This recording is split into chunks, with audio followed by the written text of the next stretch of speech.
with educators in the schools that I'm working with or on Twitter about blended learning. And I'm not here to claim that I'm an expert on blended learning, but really, when we think about it, we have to look at the pedagogical foundation. And when we think about the blend, it's a blend of strategies and technology to really improve that learning experience. But let's go back to blended learning. Blended instruction is what the teacher does with technology. Blended learning is where kids use technology to control path, pace, and place. So when we think about the keys to effective blended learning, I've kind of zeroed in four key elements. And those elements are strategies, four key focus areas. So when we think about the keys to successful blended learning, we're looking at strategies, elements, models, and solutions. Solutions really are the tools. But let's look at blended learning. You can't have quality learning if you don't have good instruction. Good instruction, again, is what the teacher does. Learning is what the kid does. Good instruction should lead to good and great learning opportunities from our kids.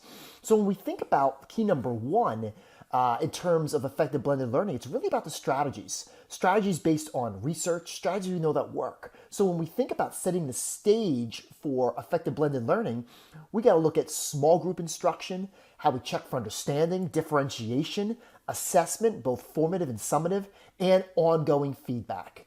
So it's those instructional strategies that can really set up the different types of blended models that we'll talk about in a few minutes. As we think about key number two, which is elements.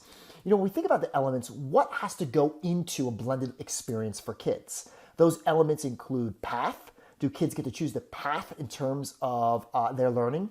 Pace, the pace at which they learn. Place, where they learn, and that's where flexible spaces really come into play. Choice, are they able to choose the right tool for the right task? Are they able to choose what type of product they want to create and choose how they show understanding? And finally, voice. How are we integrating different pathways for kids to use their voice in terms of dictating and explaining how they've learned? So as we think about these first two elements, looking at strategy, the first two key areas where we look at strategy and elements, the next are models. And there are tons of different models out there. And you can read the literature, but sometimes I just think they can be too complicated. And, I'm really from the camp of keep it simple, stupid. So when we look at models, the four that I'm going to list are really ones that I see embraced and implemented at scale in many schools. You have station rotation, where there are set stations and kids rotate through them. Maybe one of those stations involves technology. They don't all have to involve technology. A second very popular practical model is choice boards. And this is a great way to differentiate instruction and differentiate tasks and products, where you have a board of a certain amount of tasks and kids choose maybe two, maybe three. They can choose ones based on where they are in terms of data. But again, it is that differentiate component, but kids choose which specific activities they're going to do. Three, playlists. Playlists have really grown in popularity. This is where teachers will plan out maybe a day, 2, 3 days worth of activities that focus on different levels of knowledge, different levels of understanding. So again, with the playlist, it doesn't have to involve technology. And as we think about it, maybe there's an adaptive learning tool built in as one of the playlist activities. But here's the deal. Kids control, path, pace, and place as they go through that playlist.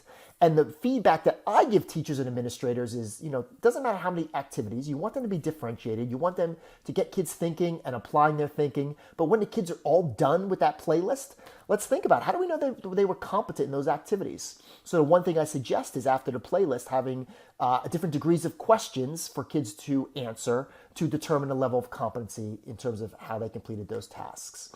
And then finally, and this model is really popular for middle school and high school,